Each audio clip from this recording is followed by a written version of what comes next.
Half KG গোশ কিনতে গেলি দোকানদার চোখ উল্টে তাকায় থাকে, যেন আমি তার ঘাড়েতে কল্লাটা চাই বইছি। পুয়া খানিক গোশ দিয়ে বড় একটা হাড্ডি ধরাই দিছে। এখন আমি এই কি করে 4-5 জনের গালে দেই। আসসালামু আলাইকুম। ছোট ছোট করে কিমা করে নিচ্ছি, একেবারে ছোট করার দরকার নেই, যেন একটু দাঁতে বাদে। আর সাথে নিয়ে নিছি হাফ কেজি বাসমতি চাল, ধুয়ে নিয়ে ভিজিয়ে রেখে দেবো 15 মিনিট। আজকে বানাবো শর্টকাটে কিমার পোলাও, যেই রকম সহজ সেই রকম খুশবুদার। এই রেসিপি দেখে 10 বছরের বাচ্চাও বানাই খাওয়াতে পারবে। নিচ্ছি 10টা এলাচ, 10টা লবঙ্গ, বড় একটা দারচিনি, 4-5টা শুকনো ঝাল, 2টো তেজপাতা, একটা স্টার মশলা, সামান্য একটু জিরে, কয়টা গোলমরিচ আর একটু জয়ত্রী। সারা জীবনের স্বপ্ন আমার কেউ একটু 2 হাত ভরে মেহেন্দি দিয়ে দেবে। নিজে তো অকাম্মার ঢেকি, মেহেন্দি টেন্দি দিতে পারি না। হেনা টেলস বাই আসিয়া শোভা আপু নিজেই চলে আসে আমার স্বপ্ন পূরণ করতে। 2 হাত ভরে আমার মেহেন্দি দিয়ে দিছে। এত দারুণ কাজ রে বাবা। যশোরে যারা আছো, ঈদ, পরম, বিয়ে, শাদী, যে কোনো অনুষ্ঠানে মেহেন্দি পড়তে চাইলে আপুরে নখ দিলি বাসায় যেয়ে পড়াই দিয়ে আসবে। আপু কিন্তু নিজেই অর্গানিক মেহেন্দি বানায়, নখের মেহেন্দি, চুলের মেহেন্দি, হাতের মেহেন্দি। তোমরা চাইলে সারা বাংলাদেশ থেকে অর্ডার করতে পারো, আমি পেজ লিংক ক্যাপশনে দিয়ে দিবানে। কি ফাইন কাজ দেখিছো, চোখ জুড়োই যাচ্ছে মাশাআল্লাহ। তা আমারে মেহেন্দি পরে কিরাম লাগতেছে তোমরা কিন্তু একটু কয়ে নে।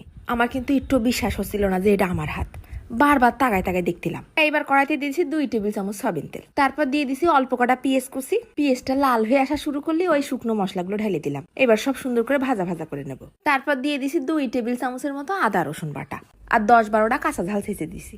এবার দিয়ে দিলাম ঘপ করে খানিকটা নুন। তারপর ওই মশলাটা কিছুক্ষণ ভাইজে নিয়ে দিয়ে দিছি 2টো টমাটো কাইটে, খানিকটা পানি দিয়ে আবার কিছুক্ষণের জন্য ঢেকে দিলাম। টমাটোটা একটু গলে নিক। যেই মশলাগুলো একটু নরম নরম হয়ে আইছে অমনি এর মধ্যে কিমাগুলো ছেড়ে দেবো। বড় একটা নল্লি দেশে, ওটা আর রেখে কি করবো, তাই এর মধ্যে দিয়ে দিলাম। এইবার দিচ্ছি 1/2 চা চামচ ধইনের গুঁড়ো, 1/2 চা চামচ শুকনো ঝালের গুঁড়ো, আর দিয়ে দিছি সামান্য কয়টা মৌরি।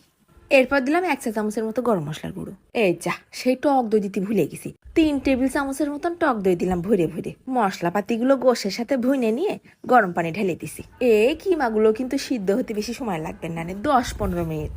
যেই পানিটা শুকিয়ে এসে নসো নসো হয়ে গেছে, তখন এর মধ্যে বিরিয়ানির আতর দিয়ে দিছি 2-3 ফোঁটা।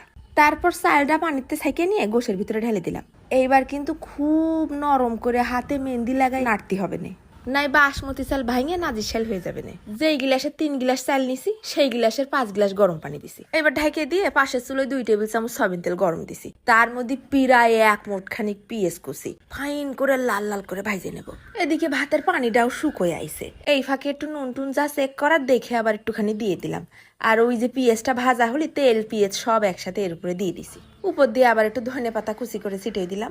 তারপর আবার 5 মিনিটের জন্য ঢেকে দিলাম।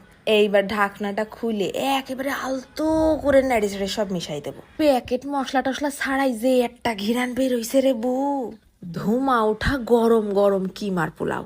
নল্লিটাও নিয়ে নিছি, আর সাথে নিয়ে নিছি টক দই দিয়ে শসা দিয়ে বানানো রায়তা। গোশটা একটুখানি টিপে দেখাই, একেবারে গলে গেছে। বিরিয়ানি রানলি নাকি চালের ডবল গোশ দিতে হয়। কেউ কবে এখানে 7-8 পিস গোশ রয়েছে, প্রতি গালে গালে গোশ পড়তিছে। কি যে ফাইন একটা খুশবু বেরোচ্ছে রে বউ। শোনো বাপু, জীবন যখন যেরাম তখন সেরাম চলতে হবে। এত দাম বাড়ায় ফুটানি দেখে লাভ আছে?